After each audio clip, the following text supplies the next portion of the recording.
ನಮಸ್ಕಾರ, ಶುಭೋದಯ. ಸಂಕಲ್ಪ ಸುದ್ದಿ ವಿಶೇಷ ಕಾರ್ಯಕ್ರಮಕ್ಕೆ ತಮ್ಮೆಲ್ಲರಿಗೂ ಪ್ರೀತಿಯ ಆತ್ಮೀಯ ಸ್ವಾಗತ ಹೇಳ್ತಾ ಇರೋದು ನಾನು ಉಷಾ. ಇದೇ ಫಸ್ಟ್ ಟೈಮ್ ನಮ್ಮ ಚಾನೆಲ್ ನೋಡ್ತಾ ಇರೋದು ಅಂದರೆ ಈಗಲೇ ಸಬ್ಸ್ಕ್ರೈಬ್ ಮಾಡಿ, ನಮ್ಮ ವಿಡಿಯೋಸ್ನ ಲೈಕ್ ಮಾಡಿ. ಇನ್ನು ಈ ಬಾರಿಯ ಕುಬೇರ ಸಭೆ ಕಾರ್ಯಕ್ರಮ ಮಾರ್ಚ್ 31ನೇ ತಾರೀಕು ನಡೀತಾ ಇದೆ. ಇನ್ನೂ ಕೂಡ ಹೆಸರುಗಳನ್ನ ನೋಂದಾಯಿಸ್ಕೊಂಡಿಲ್ಲ ಅಂತಂದರೆ ಈಗಲೇ ಸ್ಕ್ರೀನ್ ಮೇಲೆ ಬರ್ತಿರುವಂಥ ನಂಬರ್ಸ್ಗೆ ಕಾಲ್ ಮಾಡಿ ಹೆಸರುಗಳನ್ನ ರಿಜಿಸ್ಟರ್ ಮಾಡ್ಕೊಳ್ಬಹುದು. ಪ್ರತಿನಿತ್ಯ ಕೂಡ ನಮಗೆ ಹಲವಾರು ವಿಚಾರಗಳ ಬಗ್ಗೆ ಮಾಹಿತಿ, ಮಾರ್ಗದರ್ಶನ ತಿಳಿಸ್ಕೊಡೋದಕ್ಕೆ ಅಥರ್ವ ಸಿದ್ಧ ಪುರುಷರಾಗಿರುವಂಥ ಡಾಕ್ಟರ್ ವಿಷ್ಣು ದತ್ತ ಗುರುಜಿಯವರಿದ್ದಾರೆ. ಬನ್ನಿ ಗುರುಗಳನ್ನ ಕಾರ್ಯಕ್ರಮಕ್ಕೆ ಬರ್ಮಾಡ್ಕೊಳ್ಳೋಣ. ನಮಸ್ತೆ ಗುರುಗಳೇ, ಭಕ್ತಿಯ ಸ್ವಾಗತ ಕಾರ್ಯಕ್ರಮಕ್ಕೆ. ಪ್ರತಿನಿತ್ಯ ಕೂಡ ನಮಗೆ ಹಲವಾರು ವಿಚಾರಗಳ ಬಗ್ಗೆ ಮಾಹಿತಿ ನೀಡ್ತಾ ಇರ್ತೀರಾ. ಕಮೆಂಟ್ಸ್ ಮುಖಾಂತರ ಕೂಡ ಸಾಕಷ್ಟು ಅವರ ಒಂದು ಖುಷಿನ ವ್ಯಕ್ತಪಡಿಸ್ತಾ ಇದ್ದಾರೆ, ಧನ್ಯವಾದಗಳನ್ನ ಹೇಳ್ತಾ ಇದ್ದಾರೆ. ಸೊ ಅವರ ಪರವಾಗಿ ಕೂಡ ನಿಮಗೆ ಮೊದಲಾಗಿ ಧನ್ಯವಾದಗಳು ಹೇಳಕ್ಕೆ ಇಷ್ಟಪಡ್ತೀನಿ. ಇನ್ನು ಇವತ್ತು ಶುಕ್ರವಾರ ಆಗಿರೋದ್ರಿಂದ ಎಲ್ಲೋ ಒಂದು ಕಡೆ ಲಕ್ಷ್ಮಿ ಬೇಕು, ಪ್ರತಿಯೊಬ್ಬರಿಗೂ ಲಕ್ಷ್ಮೀನ ಬರ್ಮಾಡ್ಕೊಳ್ಬೇಕು ಅಂತಿರ್ತಾರೆ. ಆದರೆ ಈ ವ್ಯವಹಾರ ಮಾಡ್ತಾ ಇರುವಂಥವ್ರಿಗೆ ಅಂಗಡಿಗಳಲ್ಲಿ ಎಲ್ಲೋ ಒಂದು ಕಡೆ ಒಂದಿನ ಬಿಸ್ನೆಸ್ ಚೆನ್ನಾಗಿರುತ್ತೆ, ಇನ್ನೊಂದು ದಿನ ಡಲ್ ಆಗಿರುತ್ತೆ. ಸೊ ಪ್ರತಿನಿತ್ಯ ಕೂಡ ಒಂದೇ ರೀತಿಯಾಗಿರುವಂಥ ವ್ಯಾಪಾರಗಳು ಆಗ್ತಾ ಇರೋದಿಲ್ಲ ಅಂತ ಹೇಳ್ಬೋದು.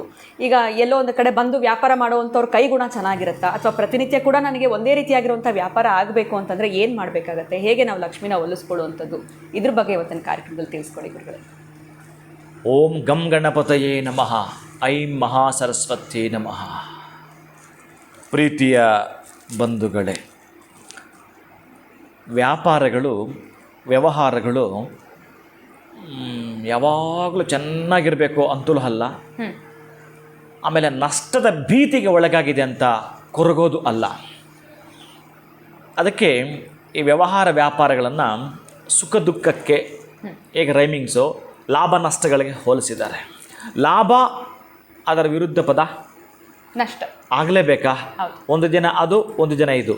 ಇನ್ನು ನೀವು ಕೆಲವೊಂದು ಯೋಚನೆ ಮಾಡಿ, ಕೆಲವರು ಅಂತಿರ್ತಾರೆ ಅತ್ತೆಗೊಂದು ಕಾಲ, ಸೊಸೆಗೊಂದು ಕಾಲ. ಹೌದಾ? ಅಂದರೆ ಅವ್ರದ್ದು ಟೈಮ್ ಚೆನ್ನಾಗಿದೆ ಅಂತ, ಒಂದು ದಿವಸ ಸೊಸೆತ ನಡೆಯುತ್ತೆ ಅಂತ. ಈ ವ್ಯಾಪಾರ ಮಾಡೋದು ನೆನ್ನೆ ಚೆನ್ನಾಗಿತ್ತು, ಇವತ್ತು ಚೆನ್ನಾಗಾಗಲಿಲ್ಲ, ಇದನ್ನು ಕೂಡ ಹೇಳಿದ್ದಾರೆ. ನೀವು ದೊಡ್ಡ ಮಟ್ಟದ ಮಳಿಗೆಗಳನ್ನ ತೆಗೆದುಕೊಳ್ಳಿ ಅಥವಾ ಸಣ್ಣ ಪೆಟ್ಟಿ ಶಾಪ್ ತೆಗೆದುಕೊಳ್ಳಿ. ಮೊದಲನೇ ಬೋಣಿ ಮಾಡಿದವ್ರು ಬಹುಶಃ ಸರಿ ಇರಲಿಲ್ಲ ಅಂತ ಕೂಡ ಕೊನೆಯಲ್ಲಿ ಆ ಡೇ ಎಂಡಲ್ಲಿ ಯೋಚನೆ ಮಾಡುವಂಥದ್ದು ಇರುತ್ತೆ.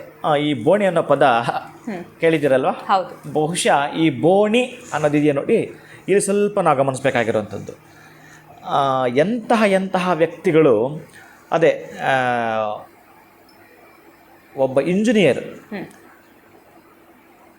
ಸುಮಾರು 7-8 ವರ್ಷಗಳ ಕಾಲ ತುಂಬ ಚೆನ್ನಾಗಿ ಬಿಸ್ನೆಸ್ ಇದ್ದವ ತಟಸ್ಥನಾಗ್ತಾನೆ. 8 ವರ್ಷಗಳ ಕಾಲ ಯಾವುದೂ ಅವನಿಗೆ ಆರ್ಡ್ರ್ ಬರದೆ, ಸುಮಾರು ಅಂತಂದರೆ 300-400 ಮನೆ ಕಟ್ಟಿರುವಂಥವನಿಗೆ ತಟಸ್ಥ ಆಗಿಬಿಡ್ತಾನೆ. 8 ವರ್ಷಗಳಲ್ಲಿ ಯಾವುದು ಬರೋದಿಲ್ಲ, ಹಾಗೆ ನಿಂತು ಬಿಡೋಕ್ಕೂ ಸಾಧ್ಯ ಇದೆ.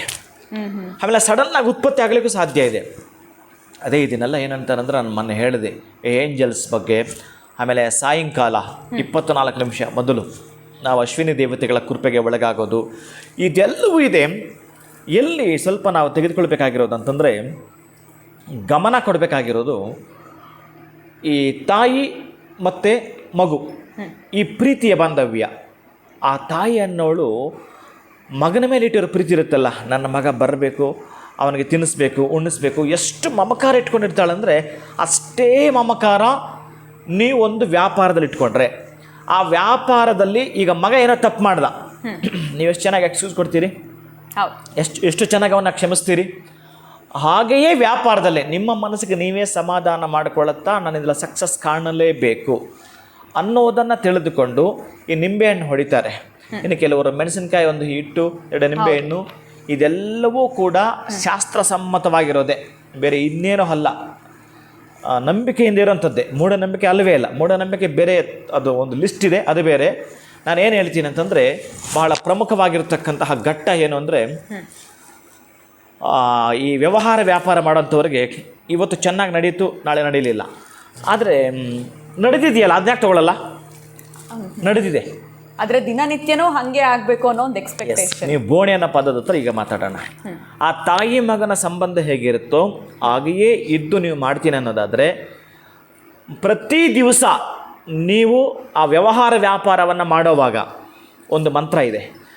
ಈ ವ್ಯಾಪಾರ ಮಾಡೋಂಥವ್ರು ಆ ಮಂತ್ರವನ್ನು ಕೈಯಲ್ಲಿ ನಿಂಬೆಹಣ್ಣು ಹಿಡ್ಕೊಳ್ಳುವ ಮುನ್ನ, ಅಥವಾ ನಿಂಬೆಹಣ್ಣು ನೀವು ಅಭಿಮಂತ್ರಿತ ಮಾಡಿ ಅಲ್ಲಿ ಇಡುವ ಮುನ್ನ ನೀವು ಮಾಡ್ಕೊಳ್ಬೇಕಾಗಿರ್ತಕ್ಕಂಥ ಅಥವಾ ಇಟ್ಬಿಟ್ಟಾದರೂ ಕೂಡ ಆ ನಂತರ ಆದರೂ ಕೂಡ ಈ ಮಂತ್ರವನ್ನು ಹೇಳ್ಕೊಳ್ಳುವಂಥದ್ದು.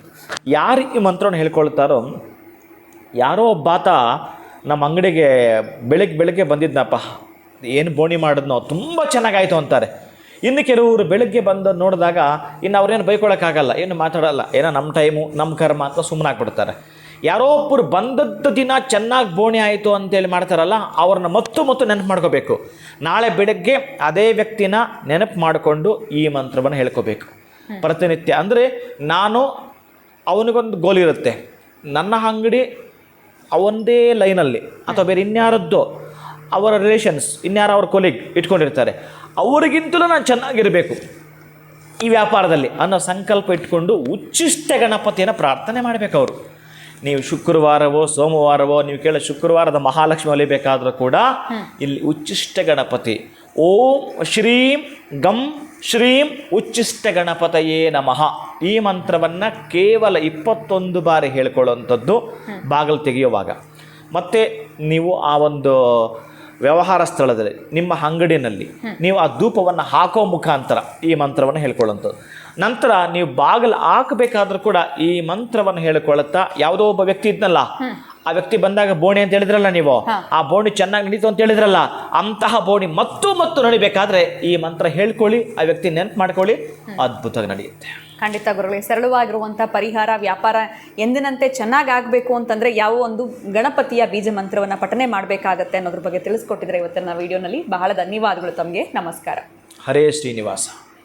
ವ್ಯವಹಾರ ಮಾಡುವಂಥವ್ರು ಪ್ರತಿಯೊಬ್ಬರಿಗೂ ಇಷ್ಟ ಇದ್ದೇ ಇರುತ್ತೆ. ದಿನನಿತ್ಯ ಕೂಡ ನಮಗೆ ಅಂದ್ಕೊಂಡಿರುವಂಥ ಎಕ್ಸ್ಪೆಕ್ಟೇಷನ್ ಆಗಿರುವಂಥ ಬಿಸ್ನೆಸ್ನ ನಾವು ರೀಚ್ ಮಾಡಲೇಬೇಕು ಅಂತ. ಸೊ ಯಾವ ಒಂದು ಗಣೇಶನ ಮಂತ್ರವನ್ನು ನೀವು ಪಠನೆ ಮಾಡಬೇಕಾಗತ್ತೆ 21 ಬಾರಿ ಅಂತ ಗುರುಗಳು ತಿಳಿಸ್ಕೊಟ್ಟಿದ್ದಾರೆ. ಖಂಡಿತ ಇದನ್ನು ಫಾಲೋ ಮಾಡಿ ಜೀವನದಲ್ಲಿ ಒಳಿತನ್ನು ಕಾಣ್ತೀರಾ ಅಂತ ಹೇಳ್ತಾ ಇವತ್ತಿನ ವಿಡಿಯೋನ ಮುಗಿಸುವಂತಹ ಸಮಯ ಆಗಿದೆ. ಮತ್ತೊಂದು ಹೊಸ ವಿಚಾರದೊಂದಿಗೆ ಮುಂದಿನ ವಿಡಿಯೋನಲ್ಲಿ ತಮ್ಮನ್ನು ಭೇಟಿ ಮಾಡ್ತೀನಿ. ನಮಸ್ಕಾರ.